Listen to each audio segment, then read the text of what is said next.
Today, I'm buying a K car. Fingers crossed.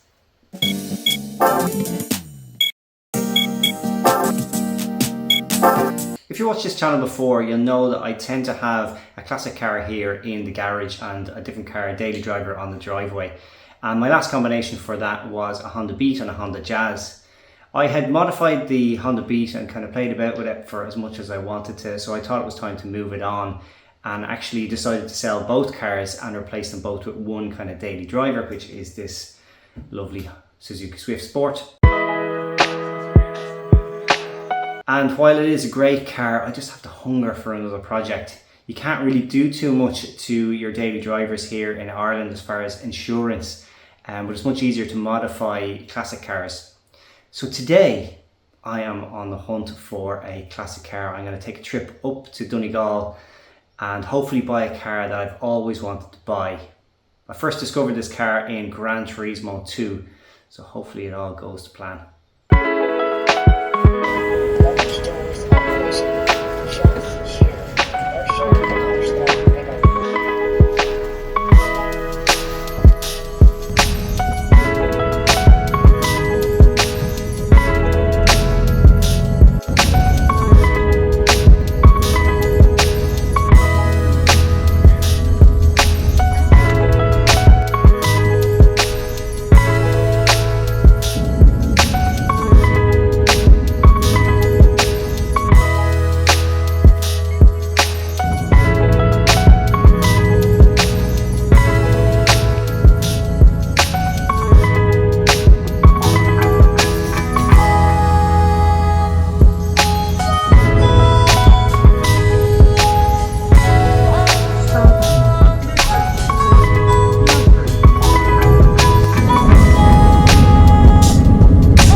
No, it's not this.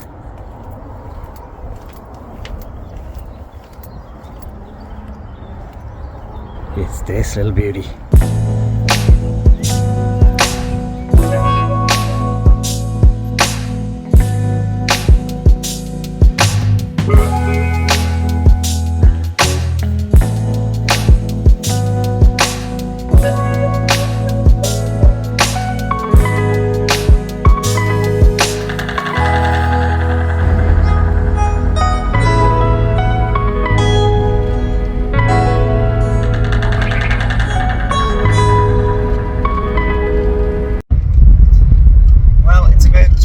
Into the drive home and I'm loving it so far. It's quite a comfortable ride, nice and soft. Driving through Northern Ireland at the moment and the roads are just beautiful. Finally got some nice weather. These lovely swaying country roads suit the car much better than, you know, a long straight motorway run. I'll check in a bit.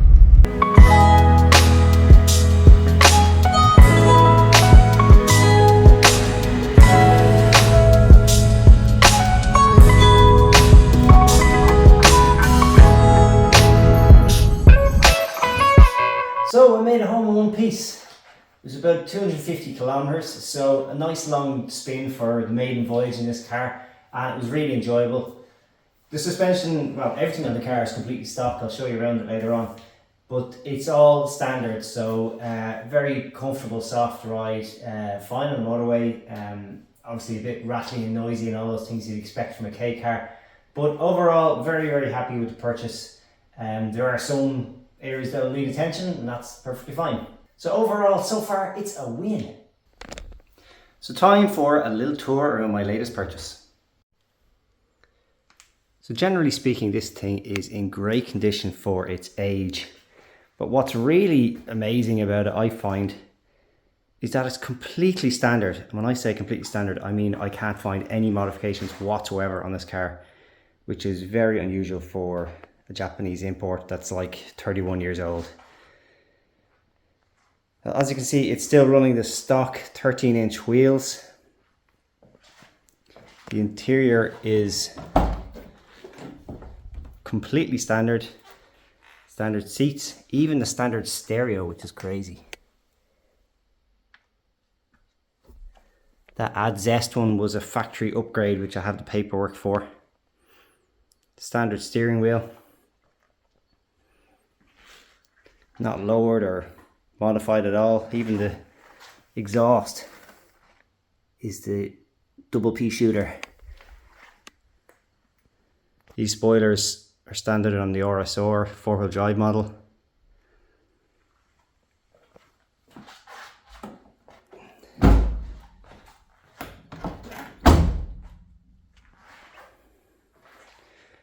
As far as optional extras on this particular car, the stereo seems to be some sort of upgrade, and these wind deflectors are a genuine Suzuki item. And that seems to be a bit about it. It comes with air conditioning as standard. I had been looking at a number of these that were either in Ireland or coming into the country soon, or in auctions and things like that. And you know, pretty much every single one is modified in some shape or form. I had been looking at a 2-wheel drive model, but again, the windows were tinted, it was lowered, it was the exhaust, the interior was changed. So, you know, depending on those modifications and how they were done and the quality of the parts, that could either be a good thing or a terrible thing. But seeing one that is completely standard, I just had to go and have a look. You also don't really see them in this red colour very often. More often they're in either a black or a white over the silver on the bottom. So it does look great. From a distance it looks absolutely perfect, but up close there are some areas that will need attention. The worst of which, this is the worst part in the entire car, is just here. Now somebody has touched it up with the wrong colour red, but you can see there will be a little patch of rust there, so I'll definitely need to give some attention to that. There's other little touch-ups around the car as well, and the bumpers in particular seem to have some fading. It's hard to make out on the camera, but it's kind of gone matte. I doubt this car has a clear coat on top, but it's almost like the red is just faded. Similar here on the front, it's just gone a bit dull and faded. The stickers on the front and rear are also kind of gone sun damaged and fallen apart.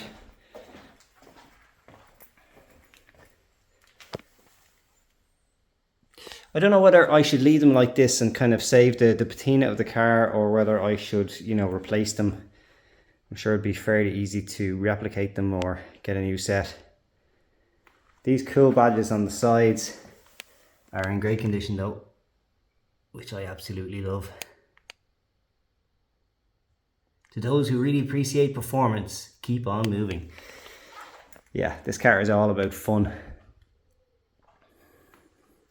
Other than that, the front bumper has got a couple of spots where the paint is kind of chipped away. So I'll have to see if I can get something to touch that up as well. I think it just needs a good buffing as well, although it's fairly good. The only other kind of blemish on the body is there is a dent here. And that I doubt will be fixable, but I don't really mind that much. This has been in Ireland for about 2 months, this car, and this would have been put on in the auctions in Japan. So it's kind of cool to leave it there and say, oh well, somebody in Japan marked that on, but it's really annoying when you're driving, so I'll definitely be taking that off. It's also got some of the original stickers on here.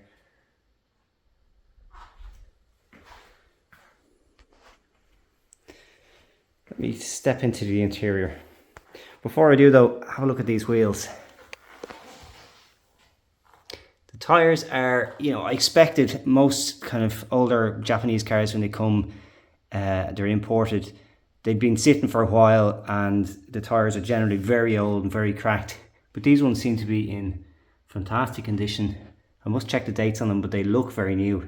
They're Yokohama Earth ES 32. And they're 155/65/13. So tiny little wheels. I don't know about the style, to be honest. They're okay, but I'm a bit of a wheel horse, so maybe they will get an upgrade at some point.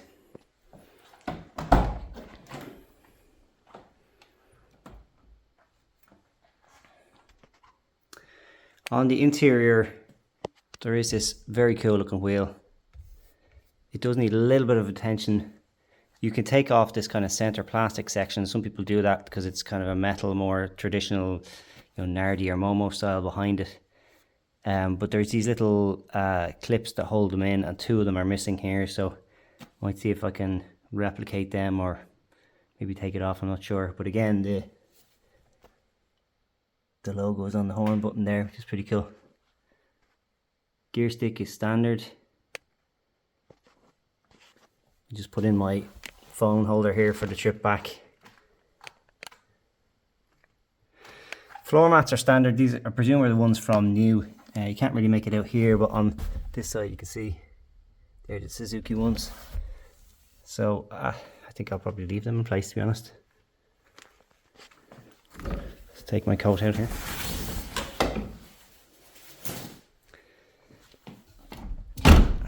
And in the back, I don't know what's going on with seat belts there, but I guess they're just lap belts. There is plenty of room in the back, to be honest. When I got in the driver's seat first, I put it back as far as I could, and that was as far back as it goes, and I just felt like it needed an extra couple of inches. And I was talking to the seller, and he was saying that you can get some brackets to kind of move this mounting point here back about 2 inches to give you a bit more leg room.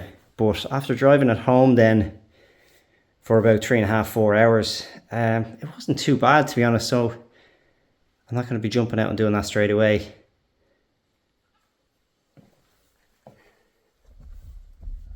There is a little digital clock up here on the dash, and it doesn't seem to work. Not a deal breaker, but all the instrumentation works. There is one issue with the car as far as mechanicals or electricals, which is that there's a little light comes on up here to say that your seatbelt is not plugged in, and when you wiggle the seatbelt inside this receiver, the light turns off. So it's either the cable that's going to this, or else it's where the clasp kind of goes into it, or the button there or something. That's very simple. I'm sure I should be able to sort that. Still has the factory flare. Here's the stereo I was talking about. It's a tape player, but there is a CD button there. I don't know, maybe there's a CD changer option. I don't see anything in the boot.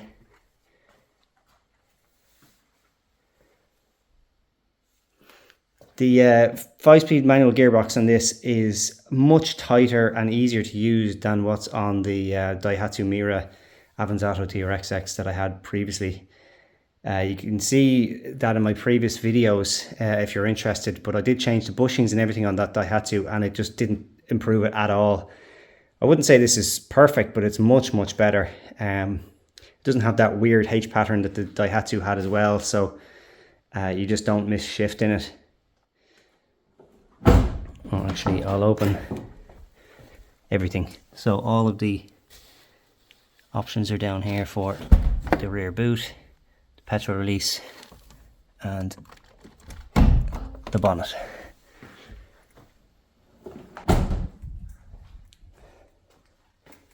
So around the back there is a little wiper here. It's kind of hidden away under that double spoiler.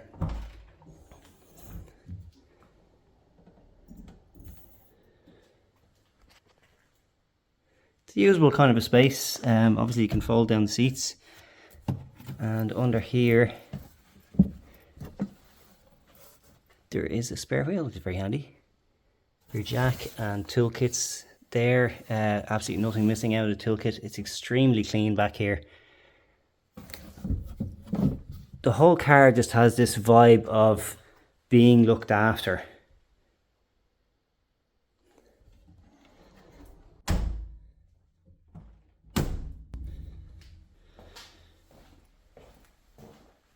So before I go jumping under the bonnet there, this is some of the paperwork that came with it.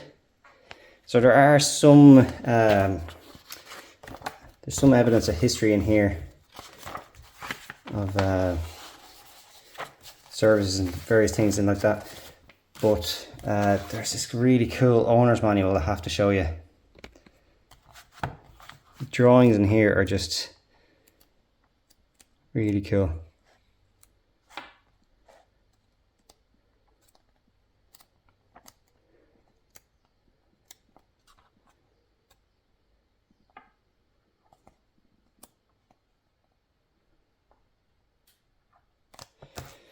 Nice to have. I don't know what this seems to be a separate brochure, something to do with the electric windows. It's almost like showing the manual conversion. It's never been opened. I can see in here on the second page it's showing the motor for the windows. This is the stereo. It's showing you all the Suzuki dealers in Japan, warranty and whatever else. Yeah, it's nice to have some paperwork. You rarely get that. It's the first time I open this now myself, so I have to figure out what it is. If you want to support this channel or you just like Suzuki Altos, why not buy yourself a t-shirt, hoodie or hat? You can find them now at jazdashop.com. Thanks. Okay, it's the first time I've seen one of these bonnet stays where it goes in the side of the bonnet, but here is the F6A engine. It's a double overhead cam in this particular four-wheel drive version. They are available in a single overhead cam as well. It seems to be completely standard. There is no, this is the standard blow-off valve. There's no modifications. It's the standard airbox and air filter, intercooler. Everything is completely as is.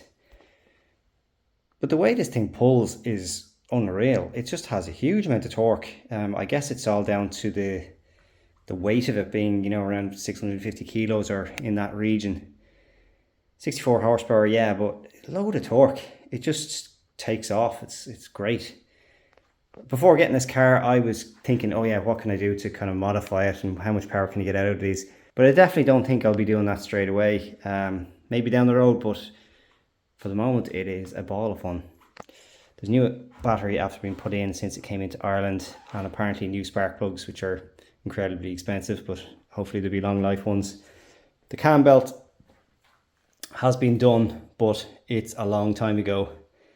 It could have been done since, but it's not in the paperwork. So it says here 2002, 64,000 kilometers. It's now on 144,000 kilometers, so that's definitely something on the list that I'll need to do. Has these cool little kind of air scoops or something here where you would expect the indicators to be, and somebody was asking me, do these actually go in and feed the air intake? And I don't actually think they do, but I'm just going to investigate. It does actually go all the way through there, so maybe it does contribute to it, but not sure where the opening for the airbox is. So anyway, either way they look pretty cool. I just think this thing has a cool little cute face.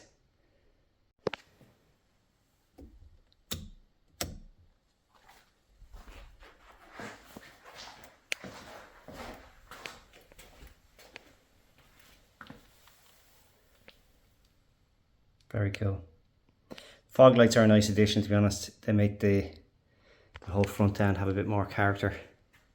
I love the asymmetrical kind of design of this. The Mirai had something similar, but the air scoop and radiator intake there.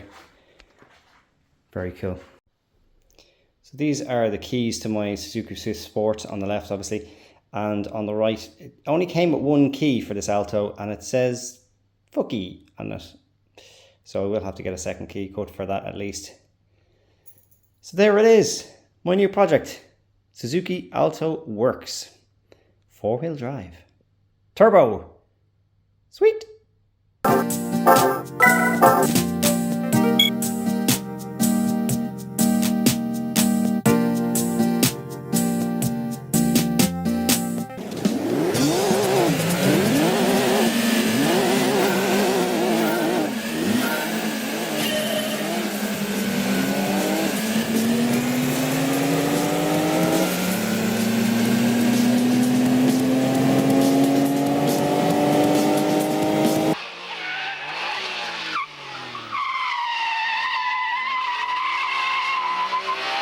ワークスの名は伊達じゃない。コーナーもいい。わっ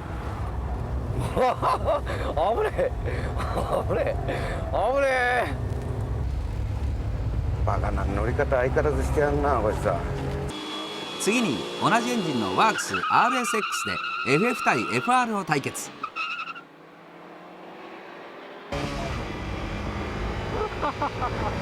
余裕で笑いの中谷カプチーノ。しかしワークスが前に出る。さすがワークス、軽さを生かして逆転勝利。 So here is my experimental camera rig to show you what it's like to drive the Alto. Let's go.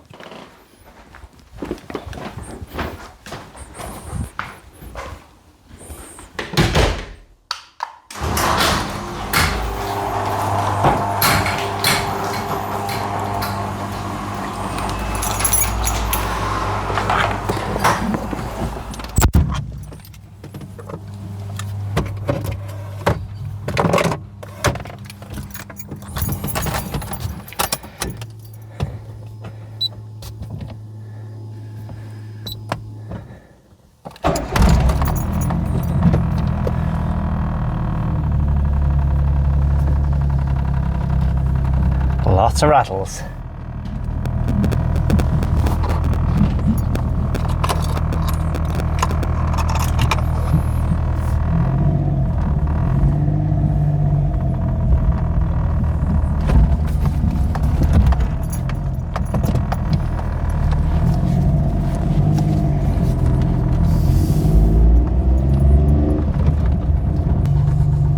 Okay, just sitting here at idle. It seems to idle at just over 1000 RPM, and it just feels like a 3-cylinder, a little rattly, not so smooth engine.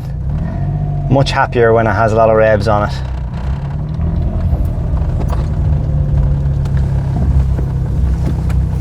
No power steering, which even at slow speeds isn't heavy, but when you get moving it's incredibly light.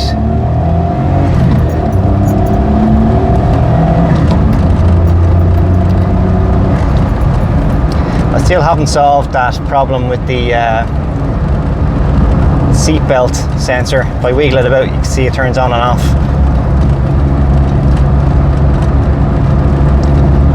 Generally speaking, just loads of torque. Just picks up and goes. I have solved the rattle from the wing mirror now. You can see there's no issues anymore. There's some sort of rattle down by the center console here. I'm pretty sure I can solve that. Maybe it's in behind the stereo or somewhere. The clutch is really short, and the bite point, finding it in the middle is, well, it's not too bad actually, but the spring kind of is strong enough so it springs back at you when you release it.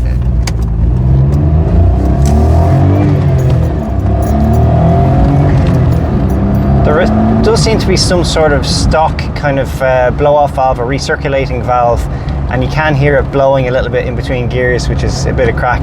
Nowhere near as loud as the aftermarket one I had on my Daihatsu Mira, but if you push it into a corner, it grips pretty well for the size of the tyres that are on it, but if you push it too far it does definitely understeer. The profile of the tyres is only 155 width, so you can't expect too much from these.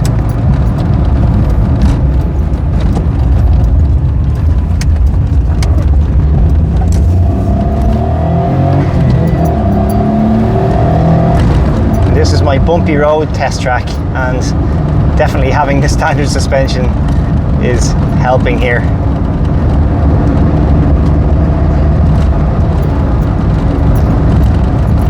Steering ratio is slowish, I suppose. It's pretty common with a manual rack, so you do need to give it quite a bit of an input to make a turn.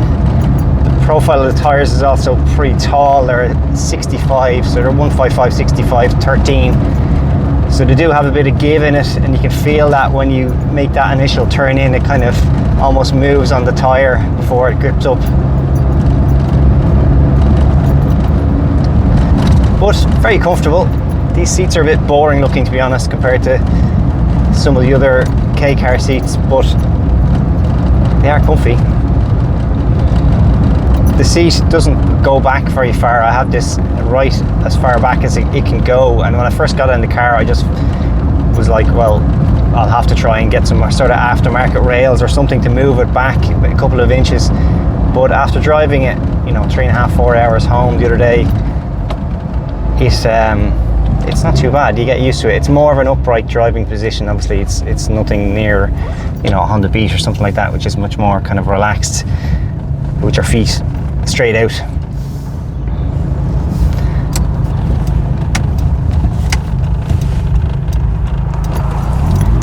The one area that I would say is not great, and it feels its age, is the brakes. They feel almost non-assisted, and you really have to stamp on them to get them to slow down. So I will take a look at the pads and discs, obviously, but I might look into upgrade options there as well. Something I generally don't tend to do on any car, to be honest, but this is the first car where I feel like it actually needs better brakes. It's amazing to think that this is standard performance. It certainly does not feel like 64 horsepower. I know it's incredibly light, 650 kilos in that region, but still, I think they might have been lying about how much output they were given on these. And a lot of the tests at the time in Japan on, best motoring and things like that, these cars always performed well, so I wouldn't be surprised if they're putting out more than 64 as standard. Certainly compared to the Honda Beat, it's night and day. Honda Beat was a fantastic car, probably my favourite car I've ever owned, but you have to rev the absolute pants off it. Makes a great noise, which is a good thing because you do need to rev it, but there's zero torque, and it never really feels kind of fast. I suppose you're sitting low to the road, so you get that sensation of speed just being so close to the road. This feels genuinely fast. It doesn't rev quite as high in gear, so in other words, when you're on the motorway in the Honda Beat, it was way up kind of 5,500 revs if you were doing the legal limit, whereas this would be more like 4.5. So it's a bit more bearable in that regard, but still, it's a light car at speed. It's never going to feel too comfortable, so it's one of those cars you tend to drive maybe 10% below the limit just for your own sanity. This has got air conditioning, which for being a very early car, 93, I don't know what type of gas this will use. Some of the older gases, like what was used in the Honda Beat, are very hard to find. They don't really sell it anymore in Ireland, so it's great to see that this one has aircon and actually has it working, and I don't have to deal with any of that. In Honda Beat, I just ended up taking it out completely because I couldn't find the gas anywhere, and what's the point in aircon in a convertible anyway? So here we go, going up a fairly steep hill, and it just picks up speed like crazy, like just keeps pulling.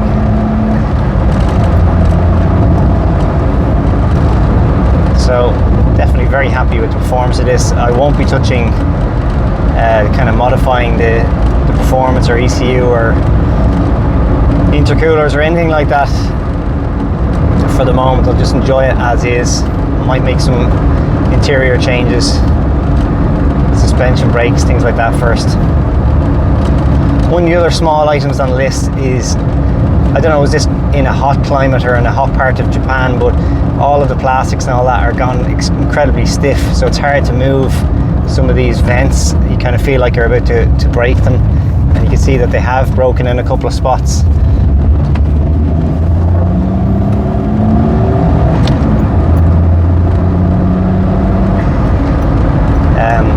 So I'm going to just put silicone on some of these items, and maybe that'll help with some of the creaking and rattling as well.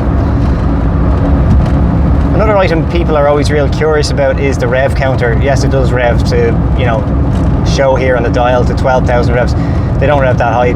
the red line here starts around kind of 8.5 on the gauge. I think they can rev to about 9, I'm not 100% sure.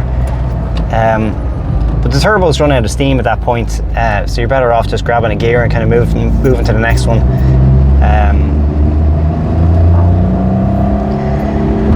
If I get a little bit of a run here, I can try it out. But it's so enjoyable. The steering is so pure on them. Okay, 6, 7, 8. Yeah, it starts to lose torque above about 7,000 revs. It makes a nice sound, alright, but I think I prefer to keep it under 7. I think at that point you're just abusing the engine and not getting any extra performance.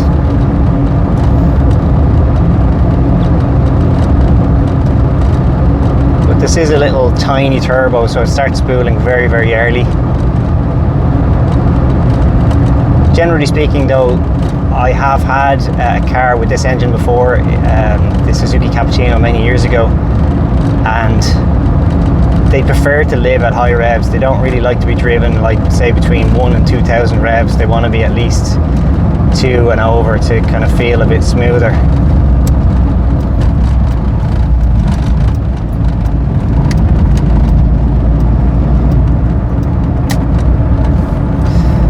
So I was actually meant to go back to a key cutting place. I forgot, I got too excited and I passed by it to try and get a second key cut for this car. So I'll just do a little U-turn here and turn around.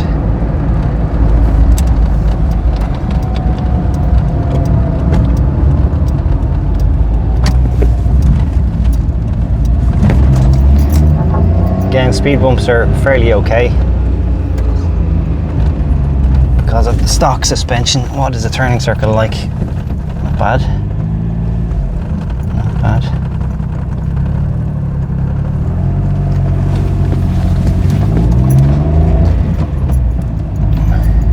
The steering wheel here, it kind of looks like it should be, you know, a Momo or an RD or something like that. And I do like the kind of look of it, but instead of being kind of leather and stitched like a lot of the aftermarket wheels that you'd see, this is like, you know, squishy plastic. It's not cracked or anything, it's in great condition, but doesn't have the nice feel of the leather you get from a Momo. So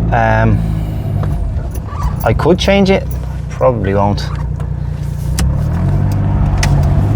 Right.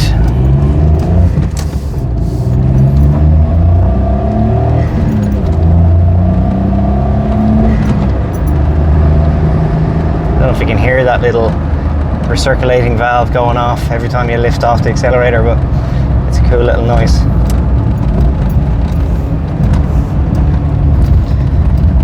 So let's go to the key cutting man and see if he has any key blanks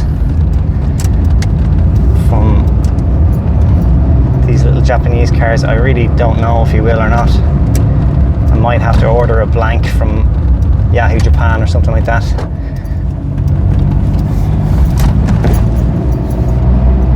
The other item that's excellent in this car is visibility. There's just a huge amount of glass around you. So yes, you might die in a crash, but you'll be able to see it happening.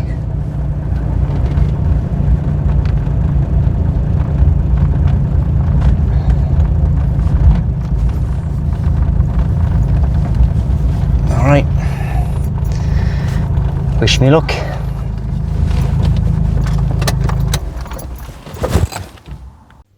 Sloan.